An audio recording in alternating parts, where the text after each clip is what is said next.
Beni dünyanın her bir yerinden seyreden vatanımın güzel insanlarını saygı ve sevgiyle selamlıyorum. Değerli izleyiciler, bugün size çeşitli bilgiler vermek istiyorum. Bilhassa Sıla yolu üzerinde. Rica edeceğim, sonuna kadar izleyin ve bana yardımcı olmanız lazım. Neden? Bakın neden? Türkiye'de bazı olaylar olmuş. Sizler de kontrol ederseniz, bilhassa Türkiye'ye gidip gelenler, bazı vatandaşlarımızın banka hesabından daha fazla para çekilmiş. Bu konuya hemen biraz sonra detaylı geleceğim ve Bulgaristan sınır kapılarında toplam, İnşallah kendinizi bir yere tutuyorsunuzdur, toplam, aman düşmeyin, bayılmayın, 34,5 milyon euro yakalattık. Evet, doğru duydunuz. Bulgaristan sınır kapılarında her yıl olduğu gibi bu yılda milyonlarca euro değerinde beyansız döviz geçirme girişimi engellemeye devam ediyor. Değerli izleyiciler, 2023 yılı başından 2025 yılı Ağustos ayına kadar 34 milyon 512 bin 236 euro beyan edilmemiş para ele geçirildiği bildirildi. Yani bu rakamı duyunca 34 milyon, herhalde çok kişi benim gibi burada kekelemeye başlayabilir.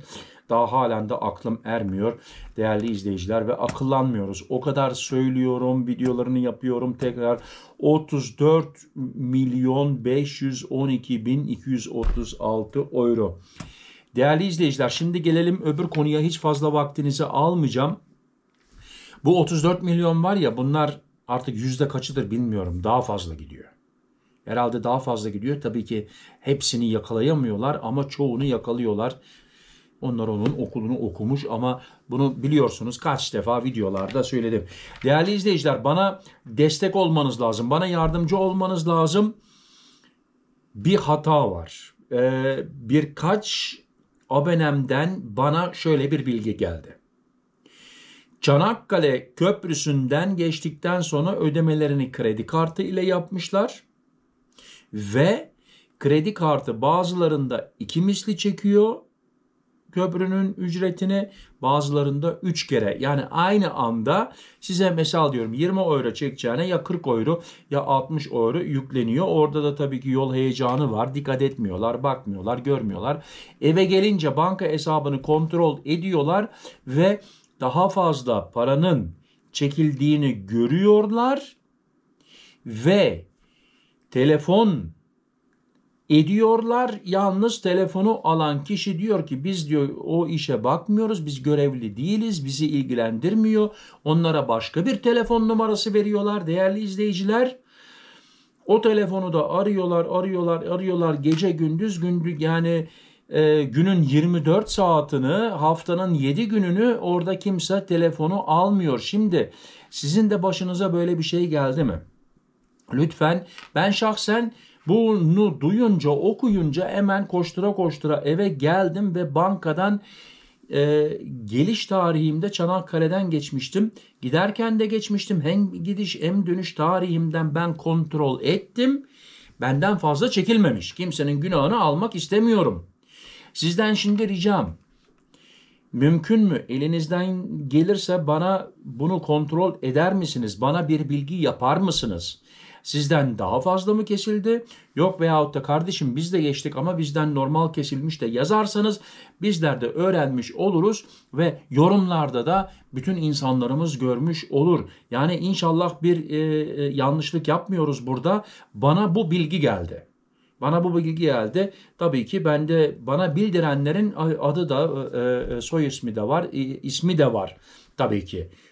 Bakın, YouTube'da yaşıyoruz. YouTube'da adam bana yazabilir, benim ismim şöyle, soy ismim böyle. Doğru mu bilmiyorum ama tabii ki ben insanlara inandığım için, güvendiğim için değerli izleyiciler, ben inanıyorum. Yani hata olabilir. Hele elektronik işin içine girdi mi olabilir. Bunu biliyorsunuz. Elektronik bir yanlışlık yapmış olabilir. Bir kaygınlık olmuş olabilir. Yani sistem bir hata yapmış olabilir. Artık neden, onu Allah biliyor. Onun için lütfen rica edeceğim. Değerli izleyiciler, kontrol edin, bana bildirin. Ve bu 34 milyona gelince Bakın ya, bakın valla bankadan gönderin. Bankadan, Türkiye'den bir hesap açtırın. Bankalardan bir hesap açtırın. Banka üzerinden gönderin. Ve en çok sorulan soru, değerli izleyiciler, Sıla yolunu bakın devam ediyoruz. Konumuz bugün Sıla yolu olsun.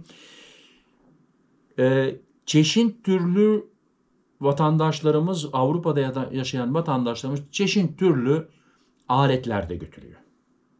Geçen de değerli bir abonem yazdı. Flexler var. Flexler. Almanca bilenler anlar. Flex. Yani demir kesmek için filan işe yarıyor bunlar. Ve biliyorsunuz Jumbo'da, Mumbo'da bunlar çok ucuz burada. Ve kalitesi fena değil. 49-59 euro civarından konuşuyoruz. Bilemedin 100 euro. Onlardan götürmüş ve gümrükte takılmış değerli izleyiciler. Şimdi tabii ki bana böyle sorular geliyor. Gümrükte bunları almışlar elinden, geri dönüşte buradan alırsın demişler. Eline bir belge vermişler ve adamcağızı göndermişler. Şimdi bana böyle çeşit türlü sorular geliyor. Abi ben şunu götürebilir miyim? Makkap götürebilir miyim? Bunu götüreyim, şunu. Onun da bir kolaylığı var. Bakın bu videonun altında app var. Cep rehberi. O app'i indirin. Orada ne kadar kanun, ne kadar kural arıyorsanız İnanıyorum ki her sorunuza bir cevap vardır. Hepsi yazıyor orada. Ama aramanız lazım tabii ki. Hemen şimdi pat diye senin önüne geçmez. Araştırman lazım. Oradan girmen lazım. Gümrük kanunlarına filan, şunu götürebilir miyim? Hatta ve hatta gümrüğüne kadar onlara da bakabilirsiniz. Geçen de bir abonem sordu. Ben dedi Almanya'dan mı, İsviçre'den mi, Fransa, onu hatırlamıyorum. Kusura bakmayın değerli izleyiciler. Ben dedi giderken dedi arkamda dedi kayık götüreceğim dedi. Yani o balık tutmak için kayıklar var ya, öyle herhalde 8-10 PS'li bir kayık götürecek. Tabii ki onun üzerine, romorkun üzerine koyup ondan götürecek. Sonra sorusu, ben arabayla geri döneceğim, romorku bırakabilir miyim? Tabii ki ben, değerli izleyiciler, ben gümrük memuru değilim yani. Ben buna hemen şıp diye cevap da veremem. Ben de kendim bunu araştırmam lazım. Şimdi bunun iki yolu var. Ya cep rehberinden araştıracaksın veyahut da gümrükte giriş yaparken gümrük memuruna soracaksın. Ben şöyle yapmak istiyorum, böyle yapmak istiyorum. Kayık da burada kalacak, romork da burada kalacak, 1 sene kalacak, 2 sene kalacak. Olur mu, olmaz mı? Orada da sorabilirsiniz. Ama aması var, ufak bir aması var. Maalesef işte gümrükte de bazı memurlar vatandaşlarımıza yanlış bilgi verdi. Ya abi olur, sen dert etme, tabii olur. Gönderdiler, geri dönüşte başka memur orada ceza yediler. Çeşit türlü olaylar oldu. Onun için tabii ki buna da dikkat etmek lazım ve şuna dikkat etmek lazım. Bakın, şimdi söylediğimiz Türkiye'de kanunlar da kurallar da devamlı değiştiği için, vergiler yükseliyor, devamlı değiştiği için 3 ay sonra şimdiki söylediğimiz geçerli olamaz. Buna dikkat. Yani 2025 yılında çok başınızı ağrıtabilirim. 2026'da geldiğimiz zaman Nisan, Mayıs aylarına belki 2025'te duyduklarınızın hepsini unutun. Çünkü 2026'da bambaşka kanunlar, kurallar çıkıyor. 2025'te yasak olan serbest oluyor, serbest olan yasak oluyor. Onun için değişiyor. Buna da dikkat. Değerli izleyiciler, kusura bakmayın, devamlı yan tarafa bakıyorum. Birkaç nokta aldım. Hiçbir şey de unutmak istemiyorum. Bu değerli bilgileri size vermek istiyorum. Ve en sonunda da şunu söyleyeyim. Sıla yolu Bulgaristan, biliyorsunuz baştan sona kadar otoban oldu. Sofya'ya giden yol gidişli gelişliydi. Bulgaristan'a, Kalotina'dan Sofya'ya kadar.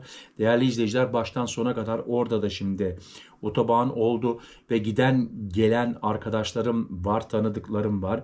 Hepsi abi valla kaymak gibi olmuş, süper olmuş, çok güzel bir yolculuk yaptık diyorlar ve beni de heves ettiriyorlar. Ya şu yılbaşı gelse de bakalım, herhalde yılbaşına doğru mu, yılbaşında mı, herhalde ben de bir şeyler yapmam lazım. Çünkü yani imkanım olsa değerli izleyiciler, şimdi arabaya atlar giderim. Beni izlediğiniz için teşekkür ederim. Videomu beğendiyseniz, bilgiler işinize yaradıysa veyahut da yarayacaksa gelecek seneye bu bilgiler, bana bir like verin. Bana destek olmak istiyorsanız ücretsiz abone olabilirsiniz. Tabii ki sevinirim, gurur duyarım ve hepinize şimdiden hoş geldiniz diyorum. Ailemize hoş geldiniz. Kendinize dikkat edin, sıhhatinize dikkat edin. Sıhhatli kalın, benimle kalın. Hoşça kalın. Murat.